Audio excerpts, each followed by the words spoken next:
Hello mga katekno, ito meron akong ipapakita sa inyo na pwedeng makapagpirahan nyo kung meron kayo nito. Ito mga scrap na to, ayan sa motherboard ng laptop, tsaka motherboard ng PC, ayan, at tsaka itong mga CD-ROM, tsaka ayan, marami pa yan. Tapos meron pang meron pang mga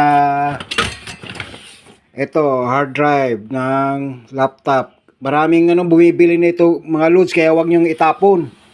Tapos lalo na tong board na to kasi maraming scrap na gold dito na ini-extract nila. Tsaka yung iba-ibang yan tulad nito, yung mga pin yan, Yan, yung mga pin yan, yan.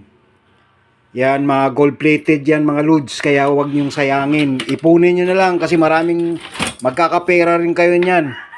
Sige, maraming salamat po. Sana nakatulong. Bye-bye. Don't forget to subscribe na lang. Libre naman dito sa YouTube. Tsaka likes na rin po. Marami pa tayong video. Salamat po.